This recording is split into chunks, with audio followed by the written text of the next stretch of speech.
What a ridiculous Friday. And I don't mean that in any kind of, hyperbolic statement, because it almost feels like the norm at this point. How unbelievably ridiculous all of this is. Welcome to another edition of XFeed. What's up? My name is The Schiller, and we are going to go over all the headlines. Because there's a lot. Apologies for not being on the past few days. Haven't felt great. I'm not going to do the webcam today. You don't want to see it. So, to recap, just a few days ago, there was the abstract CardX platform that had the hack, whatever it was, compromise. And then before that, we had the Hayden dude, the whole Libra thing, Argentina, the several millions of dollars, to the tune of hundreds. And then today, if you haven't seen, 1.4 billion from a massive exchange. Ay. And don't forget, a few days ago, FTX started paying everybody back. It's unheard of. And also, Michael Saylor from Strategy raising $2 billion to buy more Bitcoin. These are like good headlines, but it's mashed with just another day of what's even going on. So portals over on Solana. What's going on, Mike? How we doing? Are you doing okay? Listen, all that matters is you doing okay. You know what I mean? Markets might not be, but as long as Citizen Mike's doing okay, it's all that matters. Reason why we're showing this. A lot of these metaverse platforms, these are the things that we're building for, that we're gonna spend our time on. And I'm curious if people really like the different ones, how it's going to work, because when you take portals, right, and let's compare it to Sandbox, let's compare it to Nifty Islands, compare it to all these different ones. Does it stand out in a way that you like?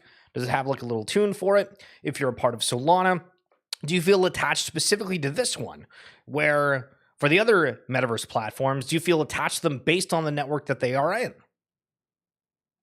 This is the Cool Cat meme generator. What do you think? Me as a cool cat. They got the board a little bit weird. Roared? Hell yeah. Shout out Roar. Crazy how that looks. Unbelievable. So parallel network. Now this is not going to be for everybody, but this was a platform that got a lot of exposure in the early days of Bored Ape Yacht Club coming out. It was a spot where you could go if you didn't have the ape coin to be able to stake an ape to borrow somebody else's, and then you'd both be able to benefit from it. And this platform's gotten hacked. This platform's gotten compromised, and it's happened multiple times. And they make this post. A strategic evolution for the future as we continue evolving under new leadership. Parallel Finance is embarking on a bold new refining our vision and focusing on the future. As part of this transition, we are streamlining our offerings to pave the way for groundbreaking innovations. Which means saying farewell to legacy products such as NFT lending. This strategic move aligns with our commitment to building a stronger, more focused ecosystem. Now, these guys have been supposed to be doing like a token generating event forever. NFT lending was like, I thought, the only purpose of this. So I don't know if this is a weird way of saying they're shutting down, or if somehow they're still trying to push through on whatever that they are doing. Now, big news as well out of Illuvium. If you haven't seen, hard decisions shape the brightest futures. Major updates. Last week, we made the difficult decision to restructure our core contributor team and bring our monthly burn rate closer to $500,000. Sheesh! Aiming to drop below that threshold by the end of March. In addition, several team members have generously offered to take pay cuts, and some have opted to receive Illuvium instead of USDC for their wages, further helping us to reduce expenses and extend our runway. This is, I don't know. I feel like this is major, because if you look at what Yuga Labs did, they had a whole bunch of different components, team structures, sold off certain parts of it. We don't know all the fine details, so seeing this in such a transparent way is intriguing, but also what does it mean for these different platforms if you have staffers and maybe even agents at a point that are willing to take the token, right? Weird to think about. Can the agents do what these individuals are? It's a weird thought. We want to extend our sincere gratitude to everyone affected by these changes. Some have been with Illuvium since the very beginning, and we wish them very success in the future endeavors. Sorry, I'm struggling reading today. Their talent will undoubtedly be a huge asset to any studio they join. While this is a somber moment, it also reconnects us with our roots in a way that is both humbling and motivating. In our first year, when the team was fewer than 50, we arguably built more than any other time in Illuvium's history. This leaner, more focused approach will help us move faster and continue our mission of delivering top-tier games. We also continue to cut operating costs related to services and software, ensuring we remain efficient without sacrificing productivity. With these major measures and the restructuring, the DAO has approximately 24 months of runway. With this extended runway, we have the great resources to finalize Arena, begin work on the MMO, generate community excitement, and carefully time our market strategy for additional funding. Thank you for your continued trust in Illuvium. We remain committed to creating exceptional experiences for our players and look forward to what the coming months will bring.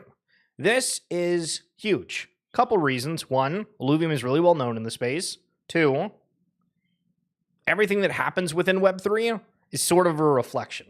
If you remember back to the dead drop and everything with the whole Dr. Disrespect thing, when that studio went under, well, think of all the headlines.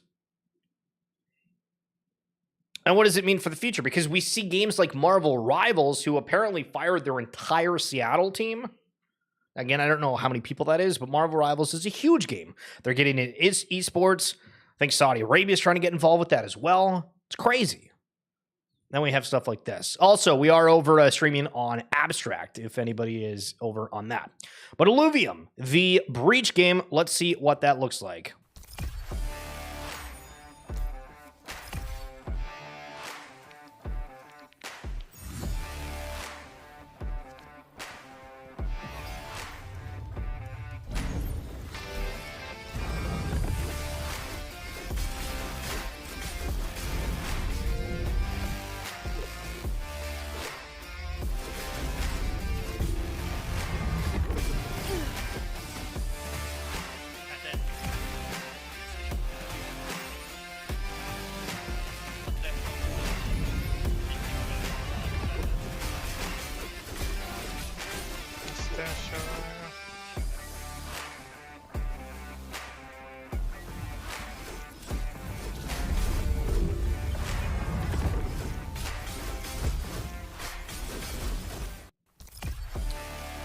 So, the Breach, is this like zombies? I'm not really familiar with that exact game mode from Illuvium, so I don't know if this is like Call of Duty Zombies where you have to go through different waves, but looks interesting nonetheless. Some positive news from the other day. The first XRP ETF has been approved in Brazil, and we're starting to have some big news coming out of Brazil, which we'll get to in a second.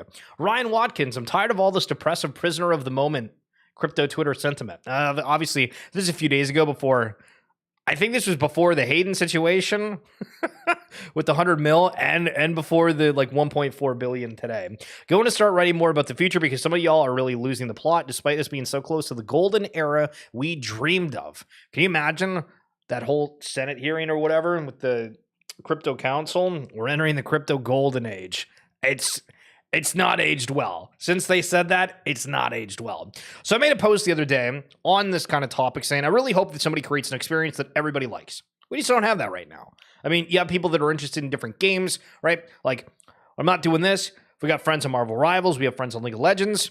Different people are interested in that. When you go to Web3, I think everybody holds NFTs, holds crypto, whatever else, but are they really out there partaking in anything collectively? Not really. But Believin's had an interesting post saying, let's do more than whatever that may be. Because again, I don't know if it's an app, I don't know if it's a game or whatever. But he had 4 options: an engaging casual game, a creative world-building game, a battle royale that's a AAA quality, or an Easter egg hunt. And so it was tied here. It was only 9 votes. So it's super small, super small. But between engaging casual game and Easter egg hunt. And I thought, I think some people like battle royales. A lot of people don't. I think most people are down with a casual game if it's got some sort of depth with it. It's kind of fun. But when's something going to come out that everybody is excited about? And the Brazza Bank launching the BBRL stablecoin on the XRP ledger, pegged to the Brazilian real, BBRL offers secure, efficient digital transactions for Brazil and South America, launching early 2025 for institutional clients. Wow. Well. That's not too shabby. You guys looked at an auto blockchain at all? Just saying. Okay, so when I was younger, if I used to go to like a hockey game of like the kids that were set to, go NHL type level, I was like, damn, what am I doing? How come I'm not the star athlete? Maybe I could have gone a different path, right? It was more like just a passive thought at the time. But then I see this Nikola Jokic of the NBA, and I'm like, all right, so I'm like a little bit older than this guy. He's got 3 MVPs, 7 All-Stars, 6 All-NBA, an NBA Finals MVP, and he's a champion. And I was like, yeah, I minted Bored Apes. Holy smokes, completely different ways. All right, here we got some Gen. These are the questions you need to realize or think about. The AI tooling that's out there. Are you using it? Are you aware of what exists? Would you ever need it? Because here's one's about music.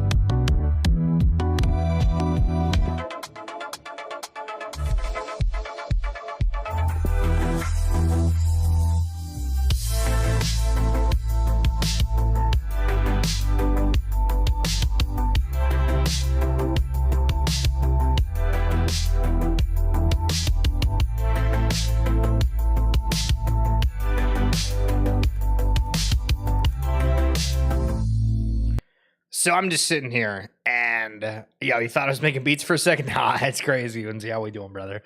Yo, the Huddle House? Having Huddle House for breakfast. Drew. So the thought of it's not AI that's going to replace whatever you're doing. It's somebody that is better at using AI than you is the potential threat. And seeing these different tools and using them a little bit, I totally agree because not everybody's going to do very well on coming up with certain creative components or getting the right prompts out of these AIs. But wow, this stuff's happening. Okay, there are no stupid questions, but I felt like a complete stupid idiot because I didn't realize this. If you are in a Discord and they do like engagement posts or points, where you get rewarded for engaging, commenting, retweeting, so there's actually more to it than simply linking your wallet in the Discord. You need to do whatever the engagement is and then go and click the little clipboard. And then it will like register and verify that you actually did that. Because I've been doing this in a certain Discord for a while. And then I realized, you actually have to make it look and verify that you have completed that action. So if that saves any of you guys, phenomenal. That's why we do the stream. But just an FYI on that front. Off the grid and OpenSea. We're gonna skip ahead here. We're gonna skip ahead. You would think, all right, OpenSea, we have a phenomenal platform, right? We have off the grid, huge platform. And this is the best they can do for like a weapon in a video game. A little bit of a line and a sticker. Nah, it's chalked. Nah, we can do better than that. Unbelievable. Thought they could cook? They absolutely didn't. Sold. Our 86 pickup sold for 17,000 USDC on cars and bids. These are always good headlines because that just means adoption, integration, people being fine with doing various crypto-like transactions for goods. Love to see it. Good Vibes Club. Have you guys seen this? If you haven't, here's why they're doing it. We've been in this space a long time. We've seen scams and all sorts of extraction from the ICO days to rug pulls in NFT projects to meme coins and all sorts of like crime. Right now, I think more than ever, this space just needs real legitimate builders and good vibes. And so our whole vision around our community is to create a movement of authentic connection and letting people connect as humans. And so for us, how we frame Good Vibes Club and what it is that we're building, it's allowing people to have that space to be themselves and to be safe and whatnot. And so, I think just now now more than ever with how much like pull me down sort of negativity on the timeline. That's kind of how we think about what it is that we're building. Okay, so Good Vibes Club. This is like a 3D collection that's coming out. Thoughts on the notion around it? I feel like a lot of people go into these NFT communities and there's supposed to be this style, right? Where, I mean, early days, Bored Ape Yacht Club, it produced a ton of people that were entrepreneur in spirit. And then you move down the list and VeeFriends, a lot of people that are like open-minded, wanting to connect and also succeed in whatever business endeavors they were. If you ever went to VCon, talked with people that are holders, see them on the timeline, you know what I'm talking about. And each community kind of has something different. And this one's just going for good vibes. What is yesterday is not today. Remember when everybody was talking about yaps and tweeting on the timeline like nonstop to the point of why are people posting so much? Well, it was to earn a token. And I feel like it's just completely gone by the wayside. The token generating event happened, and I just don't see anybody talking about Kaido anymore. The Uniswap founder also chiming in because what happened with Kaido is because it was a social platform, there was some notable individuals or influencers that got massive drops from it. And some of them posted about selling immediately. And there was a lot of quote unquote sell shaming on the timeline. People saying, we're building this to the people that are just extracting or whatever else.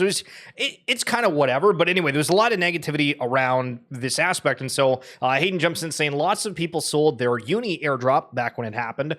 For Uniswap. People sent photos of what they bought into my DMs, from PS5s to life-changing essentials to wedding rings. It was pretty cool. I was happy for them. We would not have airdropped unlocked tokens if the goal was to prevent selling.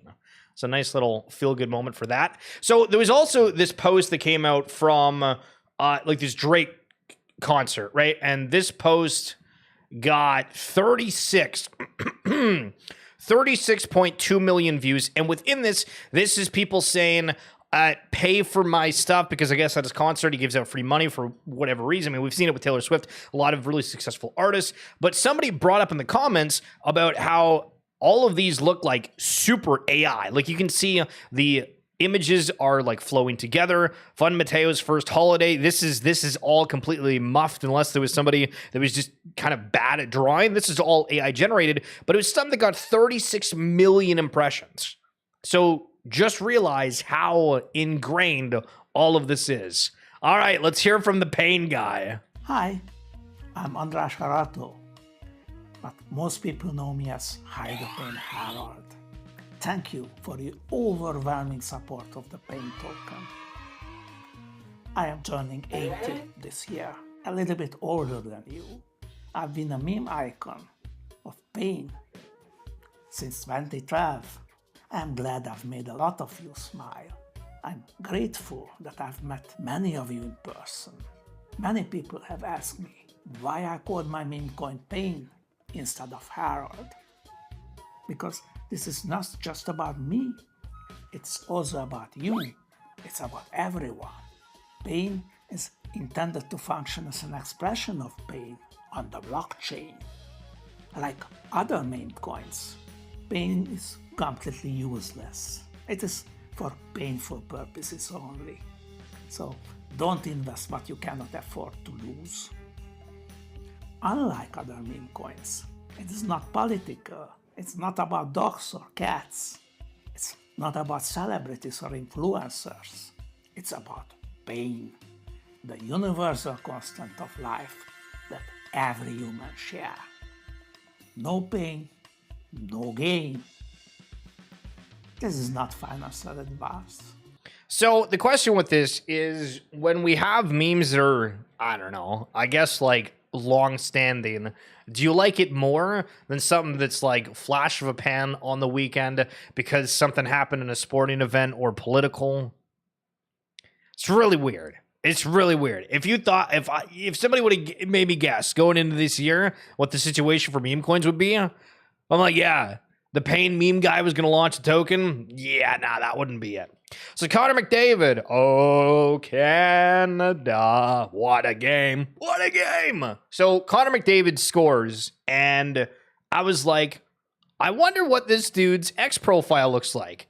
And it's purely just ads of sponsors from hockey, the league, whatever else. So back on, nobody can even reply to this. It's just looking forward to lacing them up with Four Nations. Rogers customers, be sure to enter for your VIP trip. This guy doesn't tweet anything. He just posts ads. His whole timeline is that. It's phenomenal. Brian Armstrong from Coinbase. Great news. After years of litigation, millions of taxpayer dollars spent, and irreparable harm done to the country, we reached an agreement with SEC staff to dismiss their litigation against Coinbase. Once approved by the commission, which we're told to expect next week, this would be a full dismissal with $0 in fines paid and zero changes to our business. This is hugely vindicating, especially because many people questioned my decision to engage in litigation with the SEC on this matter in 2023. People told me the courts would give a lot of leeway to the government. They said public market investors wouldn't like it. They said it would take years and cost us tens of millions of dollars in legal fees, which it did.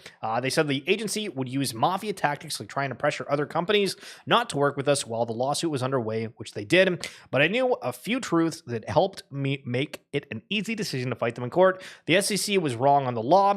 Caving to their demands could have killed the crypto industry in America. It was the right thing to do for our customers and industry, and a whole bunch of other stuff. So, woo, not bad. Love to see it. Other crazy news, Yankees are now no longer having their no facial hair, which I think has been in place for like forever.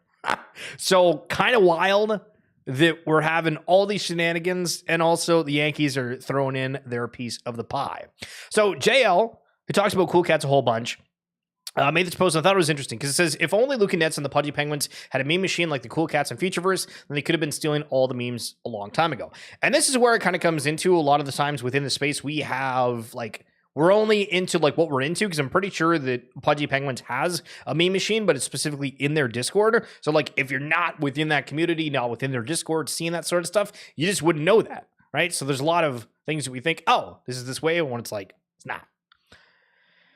And then this is the situation that happened this morning. Breaking, Bybit just got hacked for 1.46 billion in ETH. And this was like a multi-sig wallet. I don't know exactly how this happened. There's all these reports coming out of like who done it. The market did not like it, of course, just kind of completely went straight down. Well, it looked way worse in the moment earlier, but down about 3% on the day. I mean, I guess 3% is not bad for a 1.46 billion hack. And the Bybit CEO saying Bybit is solvent. Of course, we have people that are now screenshotting SBF from the FTX days saying FTX US is solvent, as it always has been. Ridiculous. And then Binance and BitGet also trying to help out in this situation. So they sent over like 50,000 Ethereum because I guess the hack took 70% of Bybit's ETH reserves. And then also, there was news headlines about like this new COVID strain, which also completely tanked a whole bunch of markets, seeing a lot of things going on. ICOB saying Stimmy's coming next, and it's like, well, okay, hold on. Let's actually wait and see what happens on that front. But crazy day in terms of news. Somebody who's covering League of Legends posted this earlier, and it was about the Riot MMO. I was just given information that the reason the Riot MMO has been halted was more than the main developer quitting, but the new CEO completely halted it because the money wasn't as good. Unfortunately, a credible source been bitch moaning and complaining about the MMO for over 3 years now. Okay, so like, let's say all of this is true. At the same time, we have Illuvium that's like kind of cutting back what they're putting costs into, and Riot, who's a massive company, is having issues with things. But then Kieran here from Illuvium saying, well, we've been making significant cuts across the team. Securing 2 talented MMO-like game directors was absolutely non-negotiable. I'm beyond stoked to have these heavy hitters on board, and I'm confident they'll take the overworld to unbelievable new heights. So crazy situation all around. Oh my goodness. Welcome to crypto again in 2025. We're only 2 months in, almost 3. Yeesh.